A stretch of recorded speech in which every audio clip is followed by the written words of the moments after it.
3장 말씀입니다. 오늘 우리에게 주시는 하나님의 말씀은 사도행전 3장 1절에서 10절 말씀입니다.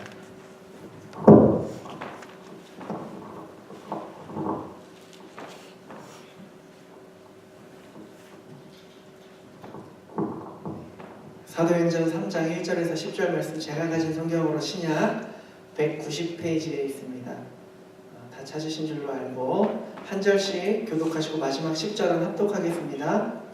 제9시 기도 시간에 베드로와 요한이 성전에 올라갈새 나면서 먹고 이르는 사람들이 되고 오니 이는 성전에 들어가는 사람들에게 구걸하기 위하여 날마다 미문이라는 성전 문에 두는 자라.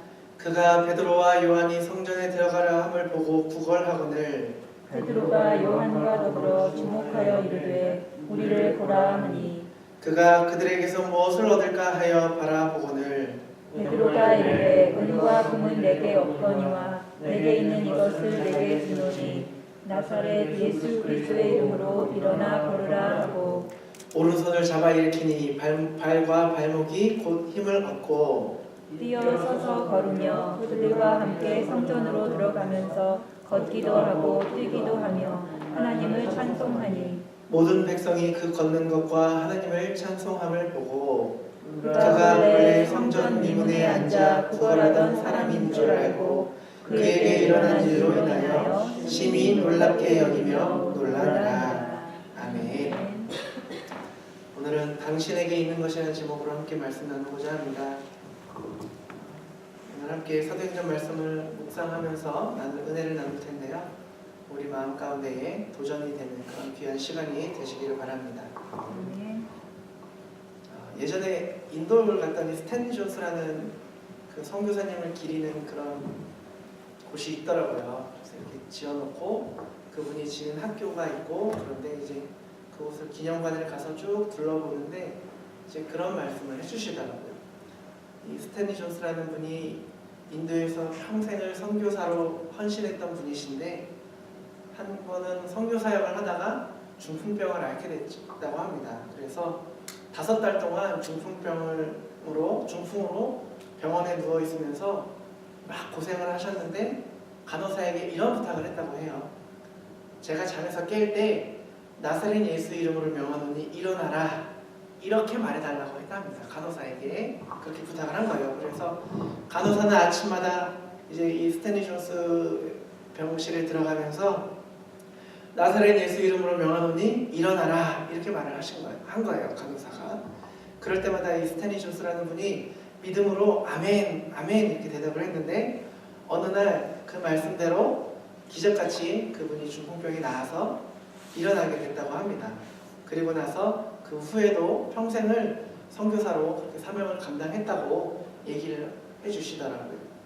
자, 오늘 이 스탠리 존스라는 그분이 이 성경에 나오는 이 베드로가 일으킨 기적 사건을 그대로 믿고 그렇게 실천을 했나 봐요. 그래서 저도 한때는 뭐 있으면 나사렛 예수 이름으로 명하노니 뭐 해라 이렇게 했었는데 그게 잘 안 되더라고요. 좀 낯간지럽기도 하고. 그런데 이제 여러분들 때로 살아가다가 뭔가 하나님의 힘이 필요하다라는 부분들이 있으시면 나사렛 예수 이름으로 명하노니 하며 고백하며 하나님의 살아계심을 체험하시기를 바랍니다. 오늘 본문을 보니까 베드로가 나옵니다. 베드로를 보면 참 매력 있는 캐릭터예요. 참 특별한 뭔가가 있는 것 같아요. 또 그런 특별한 뭔가가 이 베드로를 기적의 주인공으로 만들었고, 뿐만 아니라 예수님의 12제자 중에 한 명으로서 기독교 역사에 큰 발자취를 남기는 그런 흔적을 남기는 그러한 사람이 되었습니다. 그렇다면 과연 베드로가 가지고 있었던 그 특별한 것이 무엇이었기에 하나님이 이 베드로를 사용하셨고 이 기적을 일으키는 주인공으로 하나님이 그 자리에 서게 하셨을까? 오늘 말씀을 통해서요, 함께 베드로가 가지고 있는 것이 무엇인지를 살펴보고자 합니다. 그리고 과연 나에게 지금 있는 것은 무엇이며 나는 어떤 것을 가지며 살아가야 할지를 돌아보시는 귀한 시간이 되었으면 합니다. 첫 번째로는요, 베드로는 이 기도의 습관을 가지고 있었습니다. 이 본문에 나오는 베드로는요, 기도의 습관을 가지고 있는 사람이에요. 베드로는 예수님의 제자이고 말씀을 선포했던 사람이죠. 한번 설교할 때마다 3,000명이 또 5,000명이 회개하고 그 자리에서 돌아오게 하는 그러한 위대한 설교자였어요. 베드로가 잘나서 그런 건 절대 아닙니다. 그가 복음을 강력하게 증거할 수 있었던 비결은 바로 전적으로 하나님을 의지하고 기도했기 때문입니다. 오순절날 설교할 때도요, 이 베드로는 열흘 동안 기도의 시간을 가졌습니다. 기도와 말씀은 항상 하나님의 제자라면, 예수님의 제자라면 항상 갖춰야 할 신앙의 요소입니다. 우리 안에도 말씀과 기도의 삶이 있어야 신앙생활을 이겨낼 수 있고 지루하지 않게 이겨내며 지속하면서 그런 기적의 주인공으로 하나님이 사용하실 것입니다.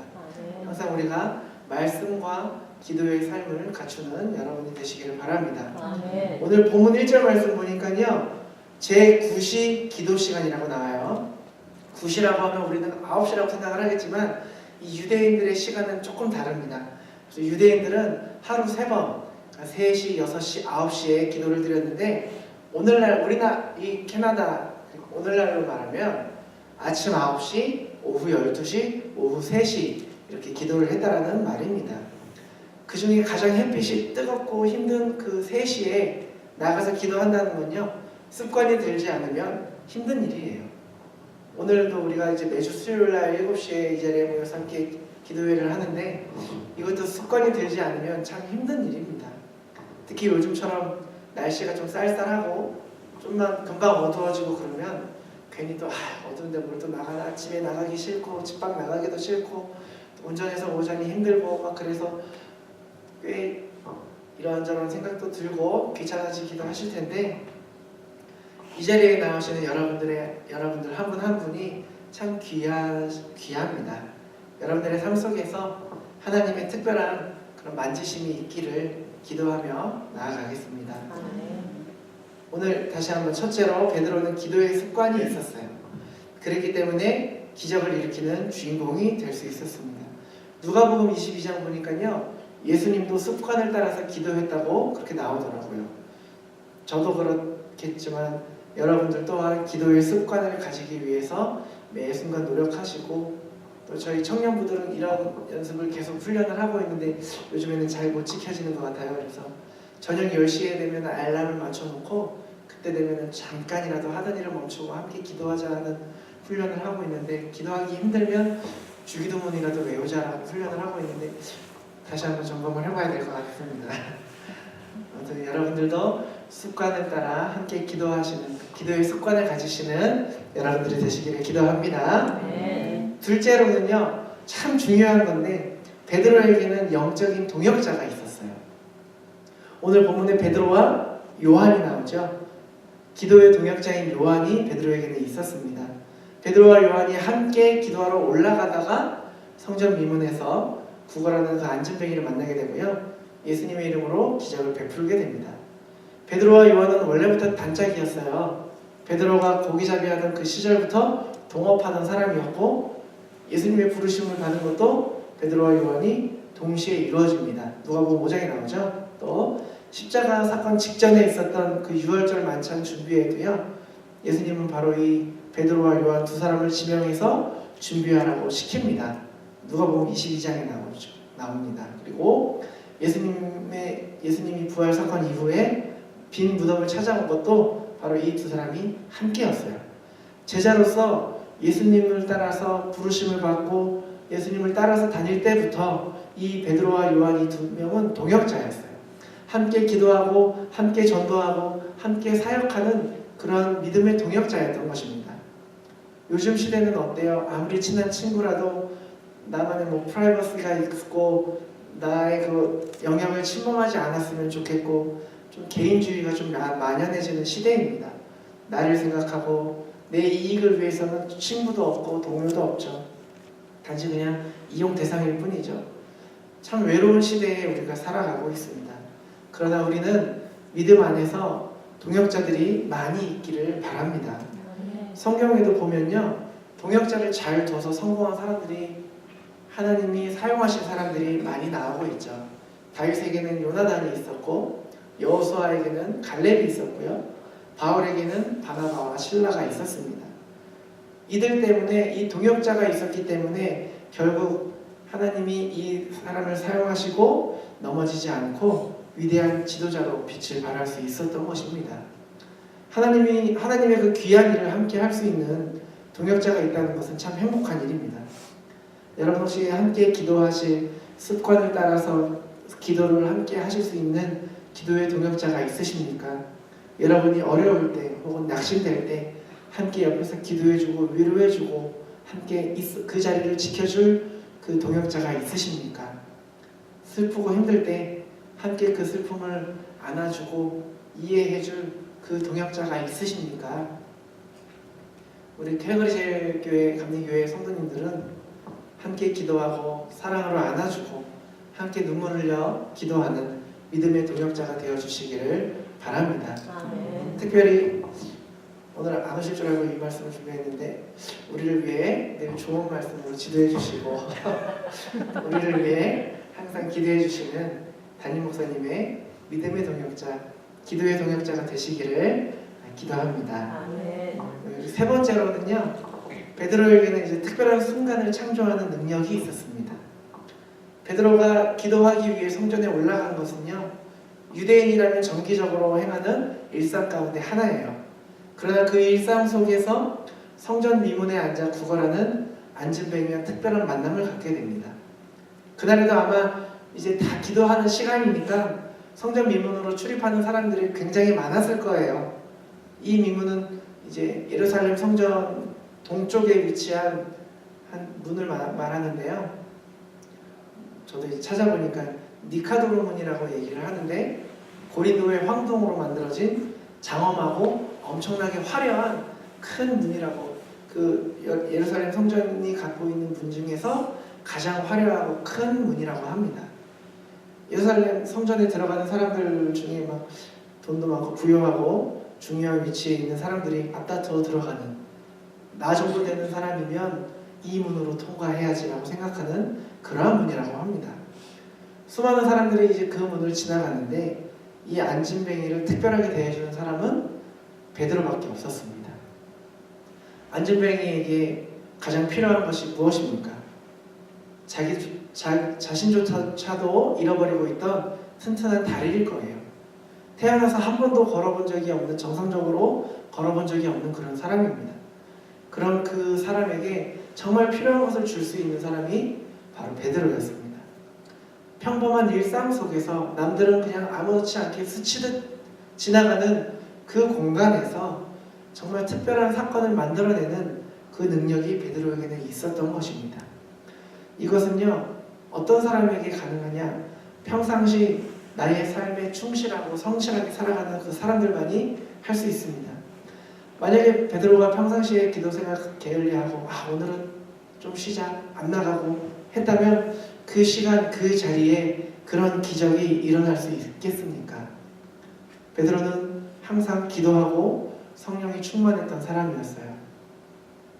하나님은 지금도 저와 여러분들을 베드로처럼 특별한 일에 사용하시기 위해서 준비하고 계신 것을 믿으시기 바랍니다. 아멘. 특별한 사건을 창조하실 수 있는 여러분이 되시기를 바랍니다. 아멘. 뭐 그렇다고 해서 길을 걸어가면서 어디 안전뱅이 없나 이렇게 찾으시라는 얘기는 아니고요.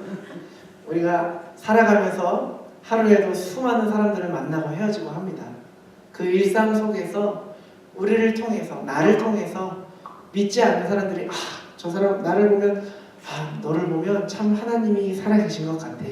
하나님이 믿어지게 되고 그 인생을 바꾸게 할 수 있는, 그 사람의 인생 가운데에 그 도전을 심어줄 수 있는 그러한 삶을 우리가 살아갈 수 있다는 것입니다.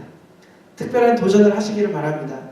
특별한 순간은요, 우연히 일어나는 것이 아니고요, 성령 충만한 삶을 우리가 살아갈 때에 우리 그 믿음의 사람을 통하여 하나님이 만들어주신, 창조해주시는 그러한 것임을 여러분 믿으시기 바랍니다. 마지막으로 베드로가 가지고 있었던 것은요, 예수 그리스도의 이름의 권세입니다. 제가 아까 처음에 스탠리 존스라는 분 얘기했지만 나사렛 예수 그리스도의그 중풍병이 나았잖아요. 명하노니. 아멘. 감사합니다. 이 안전뱅이는요 성전으로 들어가려는 이 베드로와 요한을 보고 막 구걸을 해요. 근데 베드로와 요한은 실질적으로 뭐 재산이나 물질이 없었어요. 뭐 숨겨둔 비자금이 있었을지는 모르겠지만 성경에는 나오질 않으니까 전 잘 모르겠어요. 하지만 그런 상황에서 안전뱅이 구걸은 베드로와 요한을 좀 자극했을지도 몰라요. 돈이 있을 때 도와달라고 하면은 모르겠는데 정말 돈이 한 푼도 없는데 도와달라고 하면 참 난감하잖아요. 지난주에 제가 이제 목사님 한 분을 모시고 이제 신용카드를 만들겠다고 해서 제가 우리 교회에 집사님 한 분 계시니까 한번 가보자 해서 같이 가서 이제 신용카드 신청하고 오는데 나오면서 저한테 그런 말을 하시더라고요.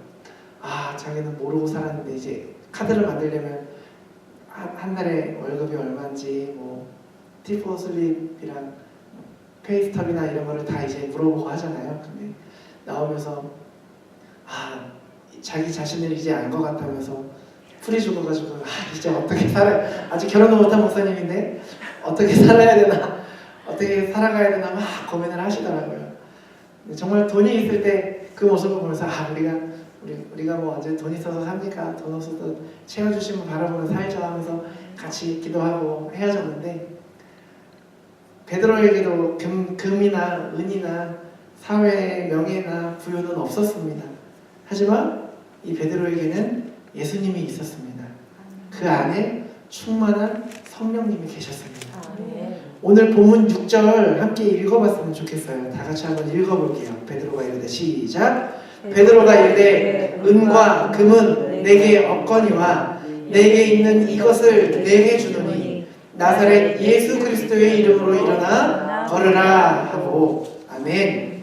베드로는 예수 그리스도의 이름의 권세를 가지고 있었습니다. 이것이 자기를 살게 하는 능력이고 구원임을 알았기 때문입니다. 베드로는 그래서 자신 있게 그 이름을 선포하며 살아갔습니다.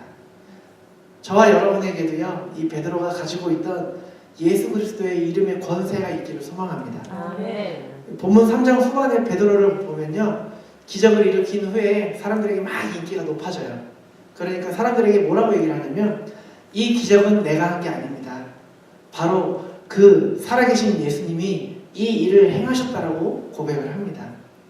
또 베드로의 기적은 단순히 여기서 끝나는 것이 아니고 설교를 마친 후에 유대인들의 그 핵심지였던 예루살렘 성전에서 믿는 사람들을 계속해서 회개하며 예수님께 돌아오게 하는 사람들을 계속해서 배출하며 만들었다는 그 사실입니다. 한 사람, 이 베드로의 가슴이 예수 그리스도로 가득 차니까요, 이 한 도시가 구원을 받게 되는 놀라운 역사가 일어납니다. 저와 여러분도 할 수 있습니다. 우리의 가슴 속에 예수 그리스도만 채우면 우리 때문에, 나 한 사람 때문에, 여러분들 때문에 수많은 영혼들이 주님께 돌아오게 되는 역사가 일어날 줄을 믿으시기 바랍니다. 아멘. 예수님이 함께 하시면 우리가 능히 이길 수 있고 승리할 수 있게 됨을 믿으시기 바랍니다. 아멘. 베드로는 오늘 이 네 가지를 가지고 있었습니다. 기도의 습관, 영적인 동역자, 특별한 순간을 창조해내는 그 영성, 그리고 예수 그리스도의 그 이름의 권세, 네 가지를 가지고 있었습니다. 여러분들은 어떻습니까? 여러분들이 생각해보세요. 내가 지금 가지고 있는 것은 무엇인가 생각해보시기를 바랍니다. 우리도 베드로처럼 이 기도의 습관, 영적인 동역자, 특별한 순간을 창조해낼 수 있는 그 영성과 예수 그리스도의 그 이름의 권세를 가지고 나를 살리고 나의 가정을 살리고 이웃을 살리고 또 우리 캘거리 지역을 살리고 교회를 살릴 수 있는 기적의 주인공들이 다 되시기를 주님의 이름으로 축복합니다. 아멘. 함께 기도하시겠습니다. 지금도 우리를 특별한 일에 사용하시기 위하여 우리를 만들어 가시고